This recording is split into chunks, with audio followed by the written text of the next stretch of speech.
27 ఏళ్ల సుదీర్ఘ విరామం తర్వాత ఢిల్లీలో గెలుపు కరువును తీర్చుకుంది బీజేపీ.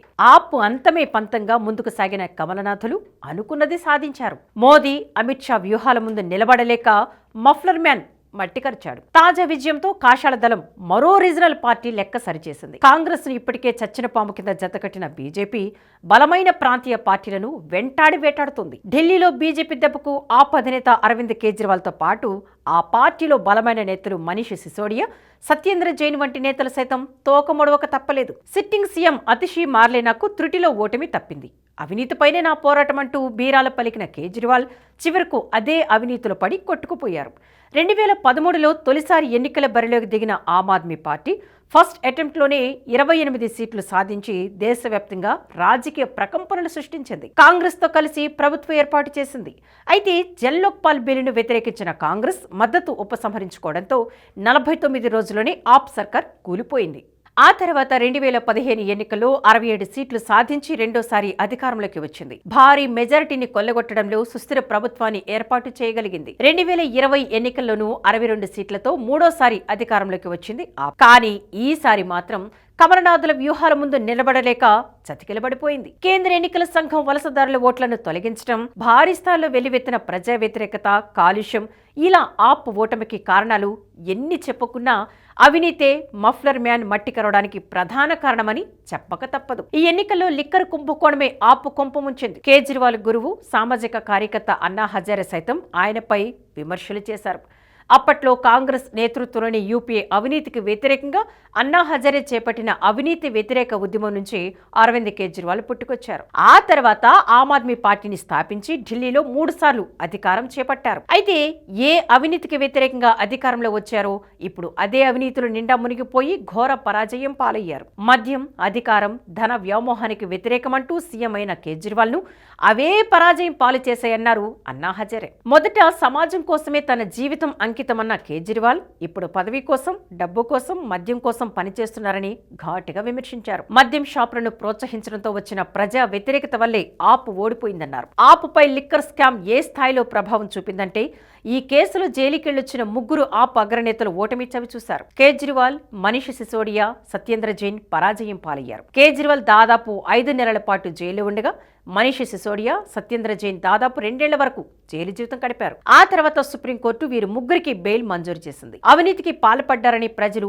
బలంగా నమ్మారు కాబట్టే జైలుకి వెళ్లి వచ్చారని సానుభూతి కూడా లేకుండా వీరిని ఓడించారు. కేంద్ర ప్రభుత్వం కూడా ఆప్ లిక్కర్ స్కామ్ ను అంత ఈజీగా వదిలిపెట్టేలా లేదు. ఢిల్లీలో అలా ఎన్నికల ఫలితాలు వెలువడ్డాయో లేదు. ఢిల్లీ సెక్రటేరియట్ ను సీజ్ చేయించింది. ముఖ్యమైన ఫైళ్లు, కంప్యూటర్ హార్డ్ డిస్క్లను తరలించవద్దని జనరల్ అడ్మినిస్ట్రేషన్ డిపార్ట్మెంట్ ఇప్పటికే ఆదేశాలు జారీ చేసింది. లిక్కర్ స్కామ్ ఒకటే కాదు, బీజేపీ గెలుపు వెనుక ఇంకా అనేక వ్యూహాలు ఉన్నాయి. వాటిలో ముఖ్యంగా చెప్పుకోవాల్సింది దళితులు, మధ్యతరగతి ఓట్లు. ఢిల్లీలో 40% ఉన్న మధ్యతరగతి ఓటర్లను ఆప్ నుంచి తమ వైపు తిప్పుకోగలిగింది BJP. Middle class vote bank divert కావడం వెనుక చాలా కారణాలే ఉన్నాయి. ఢిల్లీలో మౌలిక సదుపాయాలపై హామీలు, 8వ వేతన సంఘం ప్రకటన, అటు పేదలు, ఢిల్లీలో దాదాపు 12.75 లక్షల మంది ప్రభుత్వ ఉద్యోగులను ఆకట్టుకునేందుకు ఇన్కమ్ ట్యాక్స్ మినహాయింపు వంటి అంశాలు కమలనాథులను గట్టెక్కించాయి. ఆప్కు బలమైన ఓటు బ్యాంకు ఉన్న స్లమ్ ఏరియాలో దళితులను ఆకట్టుకోవడం బీజేపీ సక్సెస్ అయింది. ఈసారి దాదాపు 20% దళితుల ఓట్లని చీల్చింది. పక్కా ఇళ్లు కట్టించిస్తామని చెప్పడంతో పాటు ఉచిత కరెంట్, ఉచిత త్రాగునీరు వంటి వాగ్దానాలు బీజేపీకి భారీగా కలిసొచ్చాయి. అనూహ్యంగా మైనార్టీ ఏరియాలో కూడా బీజేపీ వ్యూహం ఫలించింది. అక్రమ వలసదారులు ఓట్లన్నీ ఏరువేతకు గురి కావడంతో ముస్లిం మెజారిటీ ఏరియాల్లోనూ బీజేపీకి భారీ సంఖ్యలో ఓట్లు పోలయ్యాయి. 2020లో అల్లర్ల ప్రభావితమైన ముస్తాఫాబాద్, కరవాల్ నగర్ వంటి కీలక స్థానాల్లో బీజేపీ విజయాన్ని సాధించింది. ఇంతకాలం కాంగ్రెస్ వెనుకున్న ముస్లిం ఓటర్లు ఎక్కువగా ఉన్న సెగ్మెంట్లలో కూడా బీజేపీ వ్యూహం ఫలించడం వల్లే మ్యాజిక్ ఫిగర్ దాటి అత్యధిక స్థానాలు గెలుచుకుంది బీజేపీ. అన్నిటికన్నా ముఖ్యంగా చెప్పుకోవాల్సింది మోదీ మేనియా.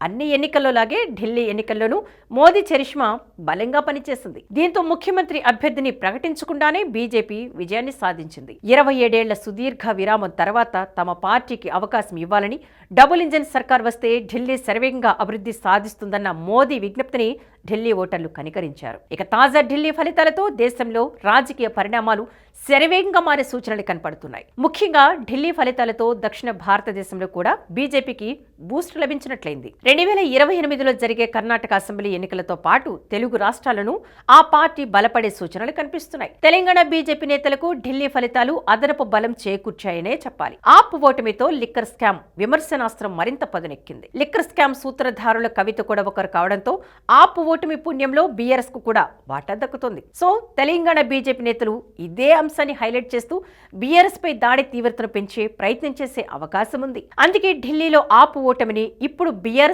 జీర్ణించుకోలేకపోతుంది. ఫలితాలు వెలువడగానే రాహుల్ గాంధీకి కంగ్రాట్స్ చెప్తూ బీఆర్ఎస్ వర్కింగ్ ప్రెసిడెంట్ కేటీఆర్ చేసిన వెటకారపు ట్వీట్ ఎందుకు అద్దం పడుతుంది. Congrats to Rahul Gandhi for winning the election for BJP at again అంటూ కేటీఆర్ ట్వీట్ చేశారు. ఈ ట్వీట్ ద్వారా ఆపు ఓటమికి కారణమైన లిక్కర్ స్కామ్ ఫ్రస్ట్రేషన్ బీఆర్ఎస్ లోనూ కనిపిస్తోందంటున్నారు రాజకీయ విశ్లేషకులు. ఇక ఏపీ విషయానికి వస్తే అసెంబ్లీ ఎన్నికలకు చాలా సమయం ఉన్నప్పటికీ జనసేనతో కలిసి బీజేపీ రాజకీయ శక్తిగా ఎదిగే అవకాశాన్ని రాజకీయ విశ్లేషకులు అంచనా వేస్తున్నారు. ఇరు పార్టీలు భవిష్యత్తులో కలిసి పనిచేస్తాయని ఇప్పటికే పలు వేదికలపై కూడా చెప్పారు. అయితే తమిళనాడు, కేరళ విషయంలో మాత్రం కాషాయ పార్టీ అభివృద్ధిని ఇప్పుడప్పుడే అంచనా వేసే పరిస్థితి మాత్రం లేదు.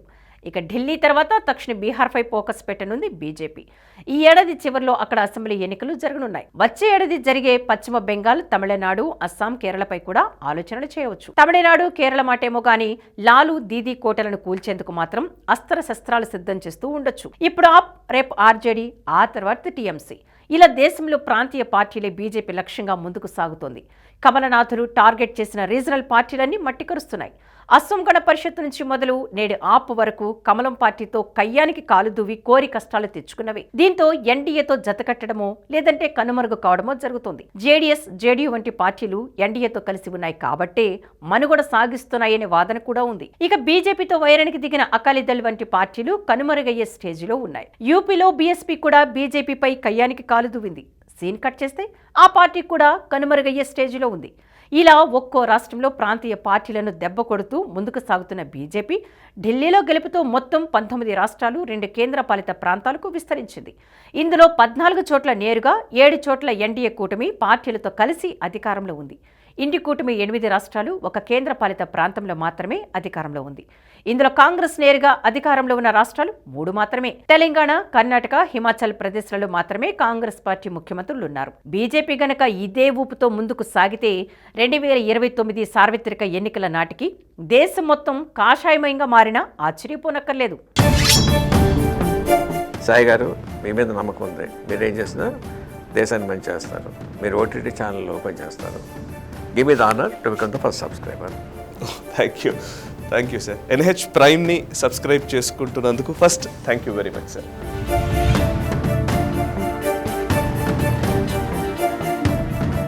ఈ వీడియో మీకు నచ్చినట్టయితే లైక్ చేయండి, 10 మందికి షేర్ చేయండి. అలాగే కామెంట్ల రూపంలో మీ అభిప్రాయాలను మాతో పంచుకోండి. Nationalist hub group of channels ను సబ్స్క్రైబ్ చేసుకుని తెలుగునాట జాతీయవాద జర్నలిజాన్ని ప్రోత్సహించండి. ఈ వీడియో కింద ఉన్న బెల్ ఐకాన్ పై క్లిక్ చేయడం మర్చిపోవద్దు.